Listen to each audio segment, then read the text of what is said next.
सुप्रभात छात्रों। अब हम गुरुबानी का दूसरा भाग देखने वाले हैं। इसके पहले हमने पहला पद जो है देखा, उसमें हमने गुरु नानक जी ने गुरु की महिमा का वर्णन किया था। अब हम दूसरा जो पद है देखेंगे। इस पद में गुरु नानक जी क्या कहते हैं, देखिए। जली मोह घसी मसी करी। जली मोह घसी मसी करी, मती कागद करी सारू। भाई कलम करी चितू लेखारी। भाई कलम करी चितू लेखारी, गुरु पूछी लिखू बिचारी। लिखू नाम सालाह लिखू, लिखू नाम सालाह लिखू, लिखू अंत न पारावार। देखिए छात्रों, यहाँ कठिन शब्दों के अर्थ। अब यहाँ हमारे नानक जी कहते हैं कि जली मोह, मोह जो है हमें जलाकर, घसी मसी, मसी का अर्थ है घिस कर, उसकी मसी का अर्थ है स्याही करना। मोह को घिसकर हमें उसकी स्याही बनानी है। और करना क्या है तो देखिए आगे, मति कागज करी सारू। मति का अर्थ है बुद्धि, मति का अर्थ है बुद्धि, तो उसका हमें क्या करना है, करी सारू। सारू का अर्थ है सार, सार का अर्थ है अच्छा। तो मोह को घिसकर हमें उसकी स्याही बनानी है, और बुद्धि का हमें क्या बनाना है, कागज बनाना है। और आगे कहते हैं, भाई कलम करी चितू। कलम का अर्थ है जिससे हम लिखते हैं, प्रेम की कलम, तो कलम माने पेन। हमें करना क्या है, करी चितू। चितू का अर्थ है चित्त, चित्त का हमें करना क्या है, कलम बनाना है। लेखारी, और उससे हमें क्या करना है, लिखना है।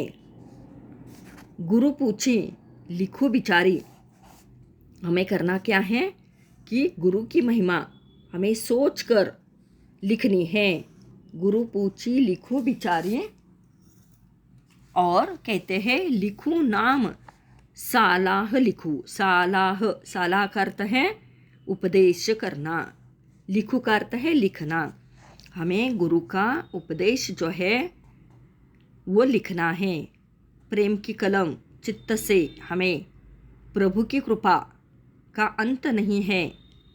आत्मा को हमें शुद्ध करना है, हमारे आत्मा को हमें शुद्ध बनाकर, मोह माया को त्याग कर हमें गुरु की महिमा का वर्णन लिखना है। यहाँ कवि कहते हैं लिखू अंत न पारावार। इसका अर्थ है कृपा के बिना, गुरु कृपा के बिना हमें कुछ भी पाना असंभव होता है। देखिए छात्रों, यहाँ हमें गुरु नानक जी कहते हैं हमें मोह को जलाकर, उसे घिस कर हमें क्या बनानी है, उसकी स्याही बनाओ।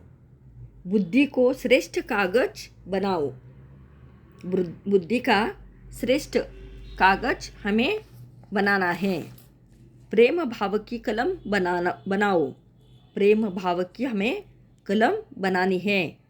चित्त को लेखक और गुरु से उस निराकार ईश्वर के संबंध में जानकर और आज्ञा पाकर ही हमें लिखना है, क्योंकि उस पर ब्रह्म का न तो आदि है और न अंत।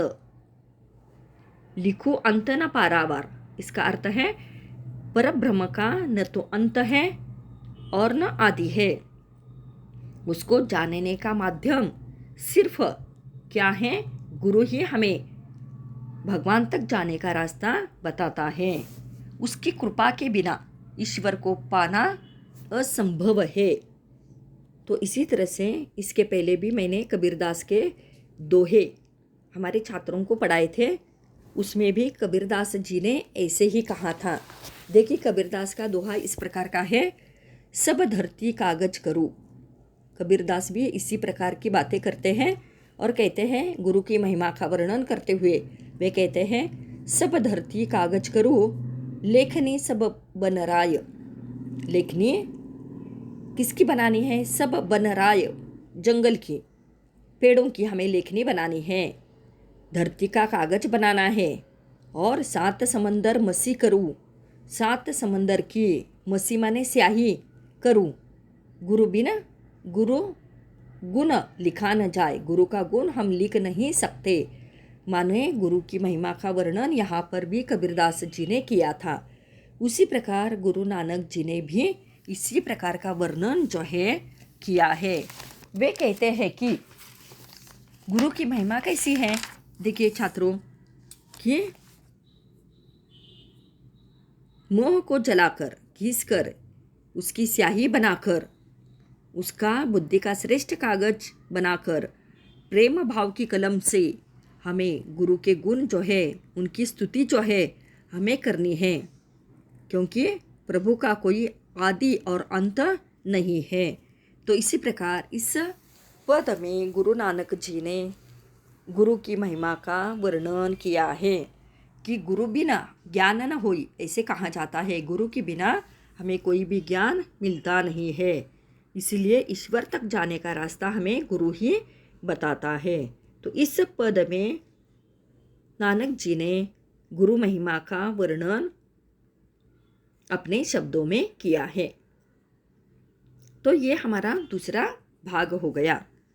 अब हम तीसरे भाग में तीसरे पद का अर्थ देखने वाले हैं। तो इसके पहले छात्रों को करना क्या है कि अपनी कॉपी में कठिन शब्दों के अर्थ जो है लिखने हैं, और जैसे जैसे मैं कठिन शब्द आपके सामने रखती हूँ, बताती हूँ, वो भी तुम्हें लिखने हैं, ताकि जब तुम ये कविता पढ़ोगे तो तुम्हें सामने शब्दार्थ होने के साथ साथ सारी बातें जो है समझ में आ सकती है। तो इसी तरह से हमने इस दूसरे भाग में दूसरे पद का अर्थ देखा। पहले पद में हमने क्या देखा? गुरु की महिमा। दूसरे पद में हमने देखा कि गुरु की महिमा का वर्णन हमें कैसे करना है। कवि कहते हैं कि हमें कर्म की महानता हमें बतानी है।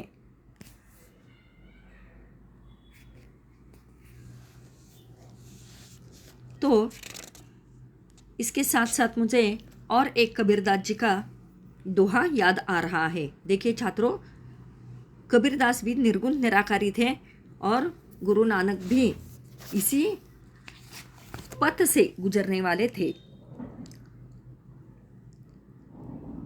तो उसमें एक दोहा कबीरदास जी का देखिए, गुरु गोविंद दोऊ खड़े काके लागू पाय, बलिहारी गुरु आपने गोविंद दियो बताए। यहाँ पर भी कबीरदास जी ने सदगुरु की महिमा अनंत है ऐसे कहा है। वे कहते हैं कि मैं किसके चरण स्पर्श करूं? मेरे आसपास एक तरफ गुरु खड़े हैं और एक तरफ भगवान खड़े हैं, लेकिन कबीरदास कहते हैं कि जिन्होंने मुझे भगवान तक जाने का रास्ता बताया वो मेरे गुरु है, तो गुरु के मैं पहले चरण स्पर्श करूँगा।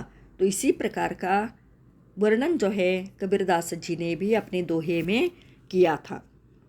तो हमने अब तक गुरुबानी के 2 पद देखे, पहला पद और दूसरा पद। इसके बाद हम तीसरा भाग जो है देखेंगे, उसमें तीसरे पद का अर्थ आपके सामने मैं रखने वाली हूँ। धन्यवाद।